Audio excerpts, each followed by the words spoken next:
ये कहानी एक छोटे से गांव में रहने वाले एक गरीब किसान की है, जिसका नाम रामू है। रामू का पूरा परिवार कृषि पर आधारित था और उनकी मुख्य आय खेती से ही होती थी।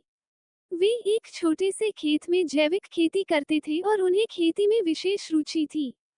रामू की कहानी उस समय से शुरू होती है जब उनके पास बहुत ही कम सामग्री थी, लेकिन उनकी मेहनती मेहनत और आत्मविश्वास की वजह से वे किसानी में सफलता पाने के लिए कठिनाइयों का सामना करते गए। वे सिर्फ जैविक खेती की तरफ ध्यान केंद्रित करते और खेत में उर्वरकों के बजाय उर्वरक की जगह खेत में खाद प्रदान करते थे। अपनी मेहनत और समर्पण से रामू की खेती धीरे धीरे फलने लगी। उनकी पैदावार बढ़ती गई और उनकी मुनाफा कमाने की क्षमता में भी वृद्धि हुई। वे अपनी उत्पादों को स्थानीय बाजार में बेचते और इससे उनकी आर्थिक स्थिति में सुधार होने लगा।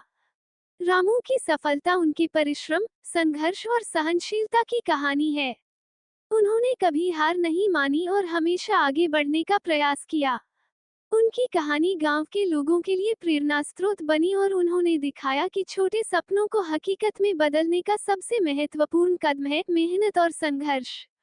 इस कहानी से हमें ये सीखने को मिलता है कि सफलता पाने के लिए धैर्य और परिश्रम अत्यंत महत्वपूर्ण होते हैं, चाहे आप किसी भी क्षेत्र में हों। रामू की तरह हमें भी अपने लक्ष्यों के प्रति पक्षपात नहीं करना चाहिए और निरंतर प्रयास करते रहना चाहिए, चाहे समस्याएं कितनी भी कठिन क्यों ना हो।